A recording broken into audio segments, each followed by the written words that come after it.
திருமழிசை ஆழ்வார் அழுது பெருமாள்கிட்ட பிரார்த்திக்கிறார். நடந்த கால்கள் நொந்தவோ, ஒருவேளை ராமனா நடந்தது, திருவிக்கிரமனா அளந்தது, கால் ரொம்ப வலிச்சு போச்சோ நொந்தவோ, நடுங்க ஞால மேனமாய் இடந்தமை குலுங்கவோ, அல்லது இந்த ஞாலத்தையே உன்னுடைய நீண்ட வராக திருவதாரம் திருமேனி குலுங்க அப்படியே தூக்கி அண்டபித்தியின் நில்லும் எடுத்து நிறுத்தினியான்மே, அதனால உனக்கு ஆயாசமப்படுத்தா. விலங்குமால் வரைச்சுரம் கடந்த கால் பரந்த காவிரிக்கரை குடந்தையுள் கிடந்தவாறு எழுந்திருந்து பேசு. நன்னாத்தான் நீ சயனிச்சுருக்க, ஆனால் பக்கத்தில் குண்டு போட்டால் கூட தெரியலையே. அவ்வளவு தூரம் என்ன தூக்கம்னால் ஆயாசம். பூமாதேவியை ரட்சிச்சுட்டோம். இன்னொன்று, பூமிக்கு உள்ள வாழறவாளுக்கெல்லாம் நல்ல உபாயத்தை சொல்லி கொடுத்துட்டோம். இனிமே நம்ம நிச்சிந்தையா தூங்கலான்னு தூக்கிட்டோம். ரொம்ப சுலபான உபாயத்தை கொடுத்துட்டாரோ இல்லையோ. பூமியை ரட்சித்தா எடுத்து பூமிக்கு உள்ள இருக்கிறவாளே ரட்சிச்சுட்டேன். இதுமே எனக்கு நிர்பயோ நிர்பரோஸ்மி நம்ம சொல்லணும். ஆனால் அதை அவர் சொல்லி கொண்டு போய் சயனிச்சுட்டார். இதனால தான் சயனிச்சுருக்க போல் இருக்கு. நான் வந்திருக்கேன், இவ்வளோ பெரிய ஆழ்வார் பக்தன் வந்திருக்கேன், எழுந்துரு வாங்கோன்னு ஒரு வார்த்தை சொல்ல மாட்டீரா. இப்படி போய் படுத்துட்டு இருக்கிறனால் பெருமானுக்கு ரொம்ப ஆச்சரியம். இவர் வரவேற்கணும்னு எதிர்பார்க்கிறார் போல் இருக்கு. எழுந்திருப்போம்னு நிஜமாவே எழுந்திருந்தார். அப்போ ஆழ்வார் தோணித்து, யார் யாரோ தான் உன்னை தங்களுக்காக நடக்க வச்சான்னா நான் எழுந்திருக்க வச்சுட்டேனே. இப்போ யாரோ ஒரு தேவேந்திரன் சொத்தை தொலைச்சுட்டு நேர போய் வாமனாவதாரம் பண்ணி மீட்டு கொண்டான்னு சொல்கிறான். ஆறாரோ பிரம்மா ருத்ரன் முதலானவர்களுக்கெல்லாம் அவரவர்களுக்கு விருப்பம். அப்போ பகவான்கிட்ட பிரார்த்திக்கிறா, பண்ணுறார். தேவதைகளுக்கு தேவையானத்தை பண்ணி கொடுத்தாகணும் இல்லையா. இப்போ பிரம்மாவுக்கு ஆசை, வேதத்தை தொலைச்சிட்டார். அப்போ மத்ஸ்யமூர்த்தியாக ரட்சித்து கொடுக்குறார். இப்படி ஒவ்வொருத்தரும் பிரார்த்தனை. ராவணன் அழிக்கணும் தேவர்களுக்கு, ராமனை பிறப்பிச்சு சீதையை தொலைச்சு நாட்டை இழந்து எத்தனை பாடு. இது இத்தனையும் அவரவர்கள் பண்ணி வச்சுட்டாள்னா நான் வேற ஒன்றை எழுந்திருக்க சொல்லிட்டேன் போட்டிருக்கேன். போரும் இனிமேல் எழுந்திருக்க வேண்டாம், அப்படியே படுத்துக்கோன்னார். கிழியும் படுக்க முடியல, எழுந்து உட்கார முடியல. அதனால் இன்னி வரைக்கும் அந்த பெருமாள் அமர்ந்த திருக்கோலத்திலையும் இல்லை, சயன திருக்கோலத்திலையும் இல்லை. உத்தான சயனம்ங்கிற மூலியம். உத்தியோக சயனம், அர்த்த சயனம், உத்தான சயனம். பாதி எழுந்திருந்தும் பாதி சயனிச்சிருந்தா இருக்கார் அவர். இப்போ வரைக்கும் அப்படியே இருக்கார். ஏன்னா ஆழ்வார் அவர் எழுந்திருக்க ஆரம்பிக்கணும், போரும் நேரம். சரி, நான் அப்படியே இருப்போம். இது ஒரு புது சேவையாக இருக்கட்டும், எல்லாரும் இத்தையே சேவிச்சுக்கிட்டோம். அந்த சேவிக்கிறச்சே நமக்கு என்ன தோண வரும்? ஆசிரித்தர்களுடைய சொல்லுக்கு கட்டுப்படுகிறான் பகவான் அப்படிங்கிறதுக்கு சாட்சி தான் இங்கே பெருமாள் எழுந்திருக்கார். அந்த திருமழிசை ஆழ்வார் கேட்டதே, நடந்த கால்கள் நொந்தவோ நடுங்க ஞால மேனமாய் இடந்தமை குலுங்கவோ. அப்போ இந்த பாட்டிலேருந்து வராக பெருமான் நீண்டு நின்றுருக்கார். களைப்பை பற்றி சொல்கிறாரே, ஆயாசத்தை பற்றி சொல்கிறாரே, இதிலிருந்து வராகனுடைய என்ன குணம் புரியுறது? நமக்கு இதுவே கொஞ்சம் சந்தேகமாக இருக்கும். அவர் களைச்சு போயிட்டார்னு சொன்னால் அசக்தி தோன்றது இல்லையோ. ஏன்னா வராகன் பூமியை தூக்கினார், களைச்சு போயிட்டார். அப்போ சக்தி குறவில்லையா? சக்தி குறைவோட தானே படுத்துட்டு இருக்காருனால் சக்தி குறைவில்லையே, தூக்கிட்டாரே. சக்தி குறைவு இருந்தால் தூக்கியிருக்க மாட்டாரோ இல்லையோ. எப்போ தூக்கிட்டாரோ சக்தி நன்னா இருக்குன்னு அர்த்தம். எப்போ களைச்சுட்டார்னு சொல்கிறாரோ களைப்பு சக்தி குறைவுனால இல்லை. ஐயோஹோ, நம்முடைய ஆசிரத்தை ஒருத்தி துன்பப்பட்டு விட்டாளே என்று பார்த்து பரதுக்க அசகிஷ்ணுதான்னு பேர் இருக்குது. இன்னொருத்தர் துன்பப்பட்டால் அதை கண்டு பகவானால் பொறுக்க முடியாது. அப்படி பொறுக்க முடியாத இருந்தால் ஒரு சொட்டு சட்டுன்னு கண்ணில் ஜலம் வராதா? இப்போ யாரோ ஒருத்தர் வாசலில் போகிறோம், அடிபட்டு விழுந்திருக்கார். உடனே வண்டியை நிறுத்தணும், ஓடினோம், எடுத்து மடியில் வச்சுக்கிறோம். தவிக்கிறார், வலியில் துடிக்கிறார். இப்படி போய் தவிக்கிறாரே, நமக்கு மனசை பிசைகிறது. கொஞ்சம் மாய் நெளிஞ்சு ஒரு சொட்டு கண்ணீர் வந்துடாதா? வந்ததுங்கிறதுக்காக ஒன்றும் விட்டுவிடலை. உடனே வண்டியில் எடுத்து வச்சிடணும், பக்கத்தில் மருத்துவமனை கூண்டு போனோம், வேண்டிய வசதி எல்லாம் பண்ணோம், எல்லாம் சரியாப்படுத்துப்போ. பார்த்துருந்த ஒருத்தர் சொன்னார், நமக்கு சக்தி குறைவு போல் இருக்குது, அதனால தான் அவரை பார்த்த உடனே அழுதியிருந்தார். வாஸ்தவம் தான், அவர் பார்த்த உடனே அழுதது உண்மைதான். இப்போ அது சக்தி குறைவனால் இல்லை, இன்னொருத்தர் படுற துன்பத்தை சகித்து கொள்ள முடியாதபடியா. வைஷ்ணவ ஜனத்தோ தேனே ககியே பீடபராதி ஜானேரேன்னு சொல்கிறோம் இல்லையோ. வைஷ்ணவன் ஆற சொல்கிறா, புறத்தியாருடைய துக்கத்தை தாங்க முடியாது. ஒருத்தருக்கு ஒரு சிரமம் ஏற்பட்டால் ஓடோடி ரட்சிக்க போகிறாரோ இல்லையோ, பூமாதேவிக்கே சிரமம். அப்படி இருக்கிறச்சே பெருமானுக்கு திருவுள்ளம் எவ்வளவு கண்ணி போயிருக்கும். அதனால வந்த களைப்புத்தான் போயிருக்குனால் பக்தர்களுடைய அசக்தியை, பக்தர்களுக்கு இருக்கிற துக்கத்தை சகிக்க மாட்டாமல் இருக்கிறான்னு இது பெரிய குணம். அதனால இது ஆசக்திங்கிற தாழ்ச்சியில் இது பக்தர்களுடைய கட்டத்தை பொறுக்க மாட்டாமல் இருக்கிறார். அதனாலதான் ஆயாசம் ஏற்பட்டு சயனிச்சுட்டார் போல் இருக்குன்னு திருமழிசையாழ்வார் அந்த பாட்டில் சாதிக்கிறார். இன்னொரு பாசுரத்தில் நம்மாழ்வார் சொல்றச்சே, அப்போ முதல் பாட்டு சொன்னேன் உபகாரகன் பிரான், நமக்கு எப்போது நல்லது செய்தவர். அடுத்தது பெரத்தியாருடைய துக்கத்தை பொறுத்து கொள்ள முடியாதவர் வராகப் பெருமான், அதனால தான் களைச்சுட்டார். இப்போ மூணாவது பார்க்க போகிறது, கிடந்து இருந்து நின்று அளந்து கேடலாய் கீழ்ப்பு கிடந்திடும் தன்னுள் கறக்கும் உமிழும் தடம் பெருந்தோள் ஆறத் தழுவும் பாரென்னும் மடந்ததை மால் செய்கின்றமால் ஆர் காண்பாரேன்னு போசம். அணவதரவண மேல் பூம்பாவையாகும் புணவது இணைவனாம் இருவரவர் முதலும் தானே, இணைவனாம் இருவரவர் முதலும் தானே. அனைவருக்கும் முதல்ல பகவான் அவதரிச்சிருக்கார். இதோ வராக பெருமாள். அவர் எப்படி இருக்காராம், அவருக்கு என்னமோ இந்த பூமாதேவி நடத்துல ஒரு தனி ஆசஸ்வம். ஏன் ஸ்ரீதேவி நடத்துல இல்லையானால் இருக்கு, நெஞ்சால தாங்குற அளவுக்கு இருக்கு. ஆனால் பூமாதேவியை தலையால தாங்குற அளவுக்கு இருக்கு. யார் வசதி நீங்கள் தான் பார்த்துக்கணும். இப்போ நெஞ்சில் இடம் கொடுத்தவருக்கு ஏற்றமா, தலையிலேயே தூக்கிட்டு இருக்கவருக்கு ஏற்றமா? இன்னொன்று, ஒரு மூலையில் திருமேனியில் நெஞ்சில் இடம் கொடுத்துட்டு வச்சுட்டார், அவ்வளோதான் ஸ்ரீதேவிக்கு. ஆனால் என்னென்னலாம் பண்ணுறாராம் பூதேவி நடத்தே, கிடந்து இருந்து நின்று. எந்த கோலுக்கு போங்க, பாண்டுரங்கன் நின்ன திருக்கோலத்தில் இருக்கிறார், எங்கு? பூமாதேவி பேர்ல. அப்போ நின்றுட்டு இருக்கிறது பூமாதேவி பேர். பக்கத்தில் இருக்க திருவேங்கடமுடையான சேவைக்கு போனோம், சாமி எப்படி இருக்கார், நின்று, பூமாதேவி பேர்ல. ஸ்ரீரங்கத்துக்கு போனோம், ரங்கநாத பெருமாள் சேனிச்சுருக்கார், இருந்து கிடந்து, அதே பூமாதேவி பேர்ல. அப்போ கிடந்து இருந்து நின்று மூணுமே செய்யறது பூமாதேவிக்கு மேலே தானே. அவர் நடந்தாலும் சரி பறந்தாலும் சரி எதுவும் அவளுக்கு மேல். அதனால் கிடந்து இருந்து நின்று அளந்து, இறந்தது நின்னது மட்டும் இல்லை. இப்போ எப்போ மகாபலி சக்கரவர்த்தி 3 லோகத்தை தூக்கிட்டு போனானோ திருவிக்கிரமாவதாரம் பண்ணி அளந்தாரோ இல்லையோ, ஏதோ நமக்கு ஒருத்தர்கிட்ட ஆசை இருக்குதுன்னு வச்சுங்களேன். அப்போ என்ன பண்ணுவோம், ஒரு அரை மணி நேரம் பேசுகிறோம்னா அவரை பற்றி எப்பப்பெல்லாம் சந்தர்ப்பம் கிடைக்குமோ இழுத்துருவோம். நமக்கு அவர் பிடிக்கும்னால் 2 நிமிஷத்துக்கு ஒரு தடவை ஏதோ ஒன்று பேசிட்டு இருப்போம். ஆனால் வேணும்னு அவர் இப்படி சொன்னார் இல்லையோன்னா, சரி இவருக்கு ஏதோ பிடிக்கும் போல் இருக்குது, அதனால் திரும்ப சொல்லிட்டு இருக்கார். அதே மாதிரி இந்த பூமாதேவியரிடத்தில் இவருக்கு எவ்வளோ ஆசை தெரியுமோ, நிற்கணுமா உங்கள்கிட்ட தான், உட்காரணுமா உங்கள்கிட்ட தான், கிடக்கணுமா உங்கள்கிட்ட தான், அளக்கணுமா உங்கள்கிட்ட தான், இடந்தெடுக்கணுமா உங்கள்கிட்ட தான், பயத்துக்குள்ளே வைக்கணுமா ஒன்றைத்தான், உமிழணுமா ஒன்றைத்தான், தலையால் தாங்கணுமா ஒன்றைத்தான். இந்த மாதிரி ஒரு தர்மபத்தினி அந்த பர்த்தாவும் தாங்கி நிஜமா பரதீதி பர்த்தா, நிஜமாவே பாரத்தை சுமந்துன்னு இருக்கிறவர் பர்த்தாவோ இல்லையோ, இவர் ஒருத்தர் தான் பண்ணிருக்கார் சார். மற்ற யாருமே அப்படிலாம் பண்ணுறதா தெரியல. இப்போ யாரானு நிஜமாவே தர்மபத்தினியை தலையாலெல்லாம் தூக்கிட்டு இருக்காளான்னு, ஏதோ மூர்தானம் பத்தியூர் ஆரோக பிரஜையாஜ விராட் பவன்னு மந்திரவானா சொல்லிட்டு இருக்கலாமே தவிர கல்யாண காலத்தில் சொல்லுவா, பெண்ணே உன்னுடைய கல்யாண குணத்தாலே நல்ல குணத்தால் கணவனை வசப்படுத்தி வச்சுன்று. ஆனால் அந்த சுவாமி நல்ல வேளை யாரும் இப்போ அப்படியே தெரிஞ்செல்லாம் மந்திரம்லாம் சொல்கிறதில்லை. இல்லைன்னா இந்த மந்திரம் சொல்லச்சு என்ன பண்ணுவா, இப்போ கணவனுடைய தலையில் ஏறி உட்காருங்கிறது மூர்தானம் பத்தியூர் ஆரோக. இது ஒரு பெண்ணு நன்னா சம்ஸ்கிருதம் படிச்சுன்னு வந்துட்டா, படித்ததோடு இல்லை, அவளுக்கு மந்திரம் சொல்லணும் அவர் என்ன சொல்கிறாருன்னு வேற கேட்டுன்னு இருந்துட்டான். என்ன படித்தவா கூட யாரெல்லாம் வரா என்னென்ன கொன்றான்னு பார்த்துட்டு இருந்துடுறாளே தவிர, இது பக்கத்தில் ஒரு வாத்தியார் சுவாமி உட்காண்டிருக்காரே அவர் என்ன சொல்கிறாருன்னா, வாழ்நாள் முழுக்க இந்த மந்திரம் தான் கூட வரப்போகுது. ஏத்தின அக்னி சொன்ன மந்திரம், இவ 2 பேர் தான் நம்ம வீட்டுக்கு எடுத்துக்க முடியும். 10 லட்சம் சத்திரம், 15 லட்சம் சாப்பாடு, உடுப்பு போட்டுக்கிறதுக்கு ஆடே 2 லட்சம், வந்தவா போனவா எல்லாருக்கும் வச்சு கொடுத்த ஜவுளி 3 லட்சம், நாதஸ்வரம் லட்சம். வாத்தியாருக்கு மட்டும் அதிகமாக கேட்டார், அதனால் பேசி அப்படி இப்படி 20,000 முடிச்சுட்டோன்னு விடுவோம். இது இத்தனை பேருக்கு இவ்வளோ தூரம் கொடுத்துடுப்போ, அப்போ இதை மட்டும் குறைக்கணுமான்னா அதெல்லாம் இவர்கள் இந்த வைதிகர்களுக்கு இப்போ ஆசையே ரொம்ப அதிகமாக படுத்து தெரியுமோ அப்படின்னு இவர் சொல்லிட்டு போய், இவர் எல்லாரும் நல்லா இருக்கணும், கோவில் இருக்கிற அர்ச்சகாலாம் அப்படியே இருக்கணும், அவள் குழந்தைகளும் அப்படியே இருக்கணும், அவள் வைராக்கிய சிக்காமணிகளாக இருக்கணும். ஆனால் நம்ம மட்டும் சேர்த்துட்டே இருக்கணும்னு ஆகுமா? ஒன்று நம்மளும் வைராக்கியத்தோடு இருந்தால் அவள் இருக்கணும்னு சொல்லியிருக்கணும். இல்லை நம்ம ஓஹோன்னு இருக்கோம்னா ஓரளவு அவாளும் இருக்கான்னு ஒத்துக்கணும். ஏன்னா இது காலத்தின் கோலம். எல்லாத்துக்கும் இப்போ யாருக்கும் குறைஞ்சபட்சம் 25,000 ரூபா இல்லாமல் குடும்பம் நடத்தவே முடியல. இப்போ இதுதான் உண்மை. அப்படி இருக்கிறச்சு அவள் மட்டும் 10,000 ரூபாயில் இருக்கணும், 8,000 ரூபா இருக்கலாம்னா நம்ம தான் கொஞ்சம் நியாயமாக யோசிச்சு பார்க்கணும். அந்த காலம்லாம் முடிஞ்சு போச்சு. இப்போ எத்தனையோ விஷயத்துல நம்மளும் மாத்தினுட்டோம். ஒன்று ஞாபகம் வச்சுங்க, கடந்த 100-200 வருஷங்களாக ஒரு சல்லிக்காசு இல்லாத போதும் அந்த அர்ச்சக குடும்பத்தவாள் தான் அந்த பெருமாளை காப்பாத்தின்னு வந்திருக்கா. அது எந்த கோவிலா இருக்கட்டும், சிவன் கோவிலா இருக்கட்டும், முருகன் கோவிலா இருக்கட்டும், விஷ்ணு கோவிலா இருக்கட்டும், நம்ம இன்னைக்கு வேணா பேசி எடுக்கலாம். அவளுக்கெல்லாம் இப்போ என்ன வரும்படி தட்டுக்காசு வருது தெரியுமோன்னுவா.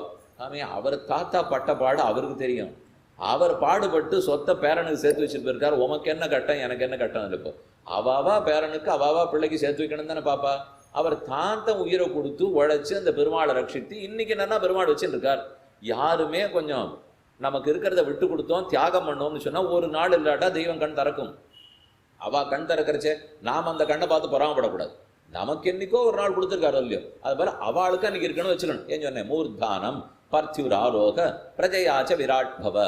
பெண்ணே அதோ அந்த மாப்பிள்ளை தலையில ஏறி உட்காருங்கிறது மந்திரம்.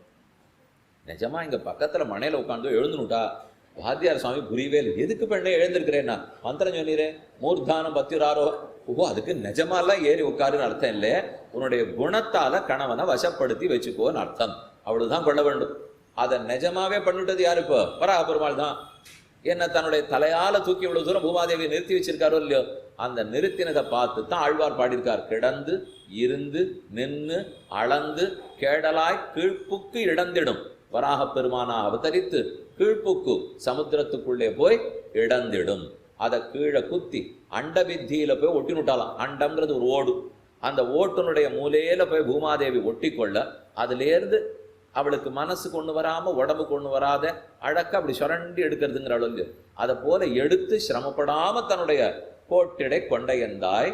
ஆகவே என்ன ஆசை உனக்கு இந்த பூமாதேவி நடத்தே? கேடலாய் கீழ்ப்பு கிடந்திடும் தன்னுள் கறக்கும். எப்ப பிரளயாபத்து வந்தாலும் பூமியை தன் வயத்துக்குள்ள வச்சுக்கிறார். உமிழும். பிரளயாபத்து நீங்கின உடனே வாயால உமிழ்ந்துடுறார். அப்ப உள்ளே வைத்து ரட்சிக்கிறார். அதைத்தான் நம்ம கண்ணன் ஆலிலையில சேனிச்சுருக்கார். 7 உலகத்தையும் வயத்துல வச்சிருந்து கராரவிந்தேன பதாரவிந்தம் முகாரவிந்தே வினிவேசயந்தம் வடச பத்ரச புடேசயானம் பாலம் முகுந்தம் மனசா ஸ்மராமின்னு சொல்றோம் இல்லையோ. அப்ப இவ்வளவு சின்ன வயத்துக்குள்ளே எல்லாம் உலகத்தை எல்லாம் உண்டு முட்டு முண்ட கண்டம் கண்டீர்னு திருமானாழ்வாருடைய கோஷம். அப்போ வயத்துக்குள்ள வச்சு ரட்சிக்கிறார். அதே மாதிரி வெளிநாடு காண உமிழ்ந்து விடுகிறார். இது இத்தனை யார்கிட்ட செய்கிறீர்? மால் செய்கின்ற மால் ஆர் காண்பாரே. 2 தரம் மால் மால்ங்கிறார். மால்னா திருமால்னு அர்த்தம். மால் செய்கின்ற மால், மால் சுவாமியான பகவான். செய்கின்ற மால் பிரணயித்தம் ஆசை காதல் பித்து தன் பக்தர்களிடத்தில் இருக்கிற பைத்தியம். மால் செய்கின்ற மால், மால்னா வியாமோகம்னு ஒரு அர்த்தம் வச்சுங்க. மால்னா சுவாமின்னு ஒரு அர்த்தம் வச்சுங்க. பகவான் சுவாமி அப்படின்னா இந்த பூமாதேவிக்கு ஒரு சுவாமி. இந்த பூமியெல்லாம் அவரு தான். நம்மதுன்னு ஒன்று கொஞ்சம் சிரமப்படுறதுன்னு ஒன்று ஒரு ஆசை ஒரு பதற்றம் வராது. அதை போலத்தான் இவள்கிட்ட இருக்கிற காதலே பதற்றமா இருக்கு. அதனால தான் மால் செய்கின்ற மால் ரொம்ப முக்கியம். குழந்தைக்கு 3 தரம் ஜுரம் வந்துடுத்து.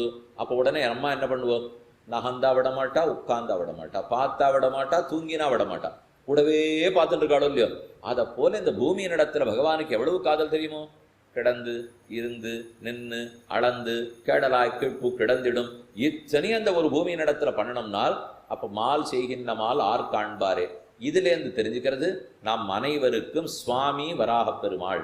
பக்தர்களிடத்தில் வியாமோகம் உடையவர், அபினிவேசம் இருக்கிறவர், பெருங்காதல் இருப்பவன் பகவான். நாம் நினைச்சிருக்கிறது அவர் எப்பவுமே தண்டனை கொடுக்கறதுக்கு இருக்கார், அவர்கிட்ட ஜாகிரதையா நடந்துக்கணும். இது ரொம்ப தப்பான அபிப்பிராயம். இந்த அபிப்பிராயம் எங்கேருந்து வந்ததுன்னா ஆங்கிலேயர்களிடத்துல வந்தது.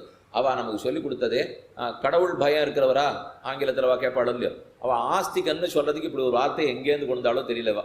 ஆஸ்திகன்னு சொன்னா கடவுள் பயம் இருக்கிறவர்னு ஆங்கிலத்தில் சொல்லுவா. நம்ம யார் ஆச்சாரியர்கள் இதை ஒத்துக்கவே இல்லை. இப்போ பயக்கிறது பயநாசனகா, அவர் தான் பயத்தை போக்குறதுக்குன்னே இருக்காரோ இல்லையோ.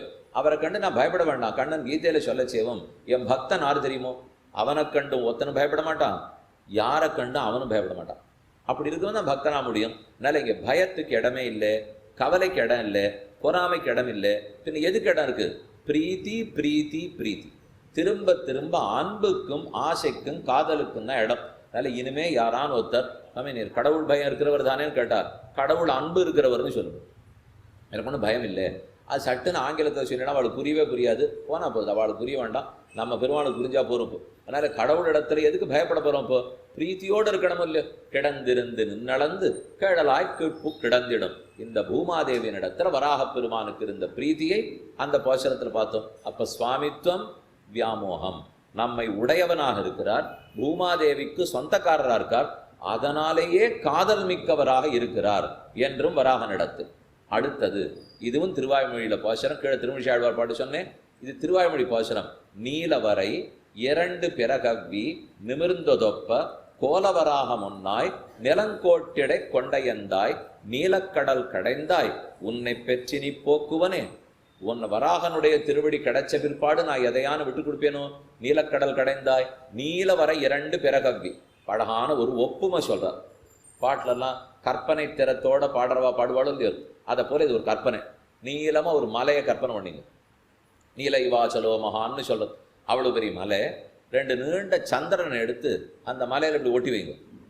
அழகான சந்திரன், அட்டமி சந்திரன் வச்சுங்களேன். அதை போல சந்திரன் எடுத்து அந்த மலைக்கு 2 பக்கத்துலையும் ஒட்டுங்க.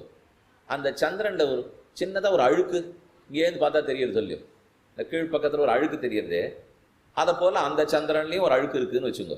ஒரு நீலமலை, அதில் 2 சந்திரன் ஒட்டின்னு இருக்கு, அந்த சந்திரனில் ஒரு இடத்துல அழுக்கு ஒட்டின்னு இருக்கு. இதே போல் நீலமலையை போல வராகப்பெருமான், வராகப்பெருமானுடைய 2 தந்த பற்கள், கோரை பற்கள் இருக்கும் இல்லையோ, அதான் 2 சந்திரனாட்டம். அந்த கோரை பற்களில் நுனியில் இப்போ பூமாதேவி ஒட்டின்னு இருக்காளோ இல்லையோ, அதுதான் அந்த சந்திரனில் இருக்கிற ஒரு கருப்பு பொட்டு மாதிரி என்ன ஒரு உருவகத்தை சொல்லிட்டு இருக்கார் ஆழ்வார். நீலவரை 2 பிறகவ்வி நிமிர்ந்ததொப்ப கோலவராக முன்னாய். இங்கே வராகம்னு சொல்லச்சே கோலவராகம்ங்கிற, கோலன்னா அழகியன்னு அர்த்தம்.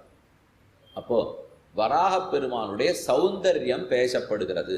என்னைக்கும் பகவான் எதற்கு ரொம்ப அழகா இருக்கார்.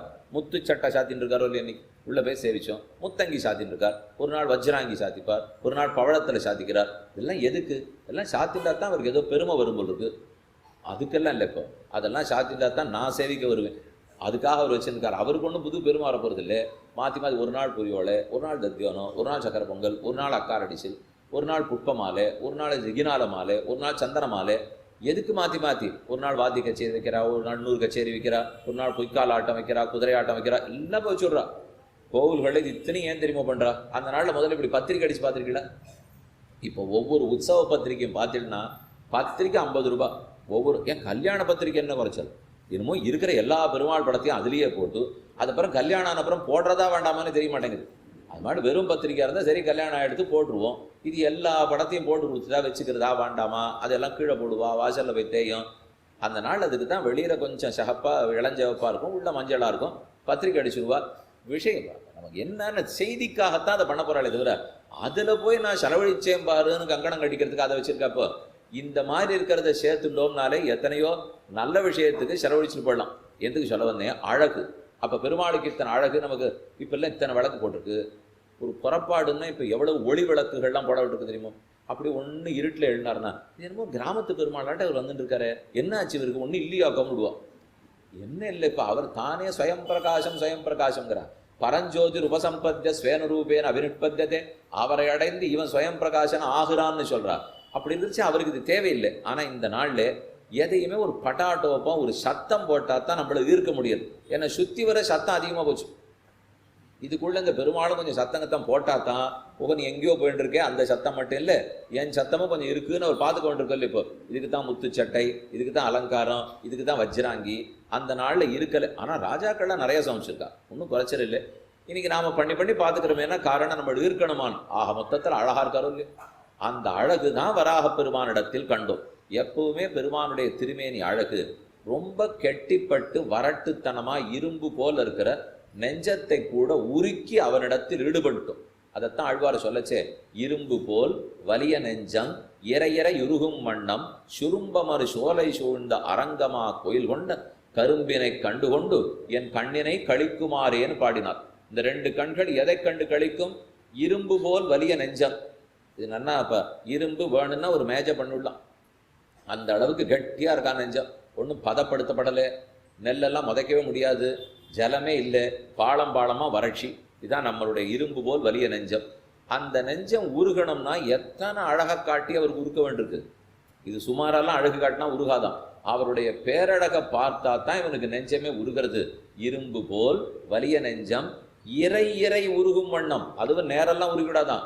ஒரு 10 வருஷம் பெருமாளை சேவிச்சு அழகில் ஈடுபட்டா துளி கசியுமா, இன்னொரு 10 வருஷம் சேவிச்சு ஈடுபட்டா இன்னும் துளி கசியுமா. இந்த துளி துளிங்கிறதுக்குள்ள யமதர்மராஜன் வந்துருவார். இவர் என்னைக்கு துளி துளியா மாறுறது, என்னைக்கு நாம போய் சேர்றது போ, அதற்காக பகவான் இத்தனை அழகா பண்ணி வச்சுக்க வேண்டியிருக்கோம் இல்லையோ. ஆரோது ராஜா ஒரு கைதி, இப்ப கைதிகள்லாம் சிறைச்சாலையில அடைக்கப்பட்டிருந்தா. ஆரோரு பிள்ளை, அந்த பிள்ளை நல்லது பண்ணுவான். அந்த ஊர்ல இருக்கிற காவல்காரனுடைய பிள்ளை அவன் ராத்திரி வேலைக்கு நல்ல விஷயம்லாம் சொல்லுவான். காவல்காரன் தகப்பனார் எங்கேயோ வெளியூர் போயிருக்கார். அதனால ஒரு 3-4 நாள் இவனை காவல் காத்துக்கோன்னு சொல்லிட்டு போயிருக்கா. இவன் கையில் நின்றுட்டா தண்டி வச்சுருக்கான். தண்டி வச்சுன்னு போய் தட்டுவான். பாராக்காரங்கிற இல்லையோ, அவன் போய் தட்டுறான். தட்டிட்டு ஒவ்வொரு நாள் ஒரு பாட்டாக இதான பாடுவோம். எல்லாரையும் ஜாகரூக்காளாக இருங்கோ, ஜாக்கிரதை ஜாக்கிரதை, விழிப்புணர்வோடு இருங்கோ விழிப்புணர்வோடு இருங்கோ, நல்லது சொல்லிட்டு தான் போனா. நல்லது சொன்னாலே அநேகமாக அரசாங்கத்துக்கு ஆகாது. அதனால அவள் உடனே இவனை பிடிச்சுன்னு வந்துட்டு இவன் என்னென்னமோ சொல்லி அரசுக்கு எதிராக எல்லாரையும் தூண்டிவிட பார்க்கிறான். அரசே இவரை கைது பண்ணுங்கள்ட்டான். சரின்னு அரசன் பிடிச்சி சிறைச்சாலையில் போட்டான். அதுக்கப்புறம் 2 நாள் ஆச்சு, 4 நாள் ஆச்சு, 10 நாள் ஆச்சு. அப்படி மெதுவாக சில செய்தியெல்லாம் வர ஆரம்பிச்சது. சிறையில் இருக்கிறவாள்லாம் திருந்தி ஒழுங்கா இருக்காளாம் அப்படின்னு ராஜாவுக்கு செய்தி வந்தது. என்னாச்சு, எப்படி திடீர்னு இந்த மாறுதெல்லாம் வந்தது பார்ப்போம் அப்படிங்கிறதுக்காக ராஜாவே சிறைச்சாலைக்குள்ளே வந்தான். கறிக்கட்டி இருக்கு பாருங்க, சாக்கட்டியாட்ட கறிக்கட்டி. அந்த கறிக்கட்டியாலே சிறையில் இருக்கிற எல்லா செவுத்துலேயும் அழகழகா பெருமாள் படத்தையாக வரைஞ்சி வச்சுருந்தான். அங்கங்கே யார் முடியுமோ தனக்கு இருக்கிற நேரத்தில் வரைஞ்சிருந்தான். அப்போ பக்கத்தில் இருக்கா சொன்னா, இந்த மாதிரி எத்தையோ இவன் பண்ணிகிட்டே இருக்கான், பைத்தியம் பிடிச்ச மாதிரி. இப்போ அதனால தான் இவனை பற்றி என்ன நடக்கிறதுனே புரியல. அரசே நீங்களே பார்த்துக்கோன்னா. இவன் மெதுவாக ராஜா வந்து கேட்டான், என்ன பண்ணிட்டு இருக்கே, எதுக்கு இதை எழுதி வச்சிருக்கேன்னா. எனக்கு என்னமோ இதில் தான் மனசு ஈடுபடுறது. இந்த ஒவ்வொரு கைதிக்கும் இவனை பற்றி சொன்னேன், ஈடுபட்டாமல் இருந்தது. ஆனால் அது உருவத்தில் காட்ட முடியுமான்னு கேட்டான். அதனால தான் ஒரு இடத்துல நரசிம்மரை வரைஞ்சி வச்சேன், கண்ணனை வரைஞ்சி வச்சேன், ராமனை வரைஞ்சி வச்சேன். ஒவ்வொருத்தரும் அதை பார்த்து 3-4 நாள் ராத்திரி பார்த்தான். பார்த்ததுலேருந்து மனசெல்லாம் இரும்பா இருந்தது, கனிய ஆரம்பிச்சுடுது. ஓ, நம்ம எதை பண்ண வேண்டாமோ இத்தனை நாளும் பண்ணியிருக்கோம் போல் இருக்கே அப்படின்னு புரிஞ்சு அவர்கள்லாம் திரும்பி வந்துட்டா. இதுதான் நடந்தது அரசே. இதுக்கு அவர்கள்லாம் சொல்ல ஆரம்பிச்சது, ஏதோ அரசுக்கு எதிராக தூண்டுறான், அவா பண்ணின புகார். ராஜா சொன்னார், என்னால் இத்தனை வருஷமா சாதிக்க முடியாத நீ 4 நாளில் சாதிச்சிட்டியே, அப்படி என்னதான் பண்ணியிருக்கேன்னால். ஒன்றும் பெரிய சித்திரம் வரைய தெரிஞ்சவனெல்லாம் கூட்டு வரையவே இல்லை, வரணக்கலவையெல்லாம் ஒன்றுமே இல்லை, வெறும் கறிக்கட்டையை வச்சுன்னு தனக்கு இருக்கிற அழகை வரைஞ்சிருக்கான். பகவானுடைய திருமேனி அழகு எப்போதும் பக்தர்களை ஈடுபடுத்தும். இரும்பு போல இருக்கிற நெஞ்சத்தை கூட மாற்றிடுறது இல்லையோ. இப்போ அந்த வராக பெருமானுடைய திருமேனி அழகை சேவித்தால் இரும்பு போல இருக்கிற நெஞ்சமும் மாறும். அப்போ அழகுக்கு வராக பெருமான், சௌந்தர்யங்கிறத அடுத்த பாட்டில் பார்த்தோம். இதே போல திருநாங்கூர் திவ்யதேசத்துக்கு திருமங்கையாழ்வார் ஒவ்வொரு பத்தா ஒவ்வொரு பதிகமாக ஒவ்வொரு ஊருக்கு பாடிட்டு இருக்கார். அதில் ஒரு பாசனம், சிலம்பினிடை சிறுகரல் போல் பெரியமேரு கணகணப்ப திருவாகாரம் குலுங்க நிலமடந்ததனை இடந்து புல்கி கோட்டிட வைத்தருளிய என் கோமான் கண்டீர். கோமான்னா சுவாமின்னு அர்த்தம். அரசன், கோமான்னா அரசன் சுவாமின்னு அர்த்தம். எப்பேற்பட்ட பெருமாள் பார்த்தீங்களோ. சிலம்பினிடை சிறுபரல் போல், வராக பெருமான் என்ன அளவு இருப்பார், 1 யானை 10 யானை 100 யானை அளவிட முடியாத பெரியவர். அது எவ்வளவு பெரியவர் இருந்திருக்கார். மகாவராக பெரியவராக இருந்திருக்கார், பெருங்கேழலாராக இருந்தார். அதுக்கு அளவுக்கு ஒரு சின்ன உதாரணம் சொல்லியிருக்கார். காலில் சிலம்புங்கிற ஆபரணம் போட்டிருக்கார். அந்த சிலம்பில் சின்ன சின்ன கல் போட்டிருக்கார். அதில் ஒரு கல் மேரு, ஒரு கல் விந்தியம், ஒரு கல் ஹிமாச்சலம். என்றால் சிலம்பு எவ்வளோ பெருசு இருக்கும், கணுக்கால் எவ்வளோ பெருசு இருக்கும், முழங்கால் எவ்வளோ பெருசு இருக்கும், திருமேனி எவ்வளோ பெருசு இருக்கும். அதைத்தான் சிலம்பினடை சிறுபரல் போல் பெரிய மேரு கணகணப்ப. அந்த மேரு கணக்கணக்கணான்னு சத்தம் போடுறதான். குழந்தைகளுக்கெல்லாம் காலில் தண்டை மாட்டி விடுவோம். இப்போ அதுக்கு ஒரு செருப்பு வந்திருக்கு, போட்டால் கீச்சு கீச்சின்னு சத்தம் போட்டே அது ஓடுறது இல்லையோ. அதை போல் அன்னைக்கே வராக பெருமாள் போலச்சே சத்தம் போடுறது. அது போ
वेङ्कटेशं ननाथो ननाथः सदा वेङ्कटेशं स्मरामि स्मरामि।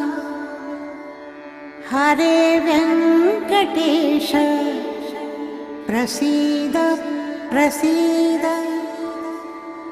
प्रियं वेङ्कटेश प्रयच्छ प्रयच्छ।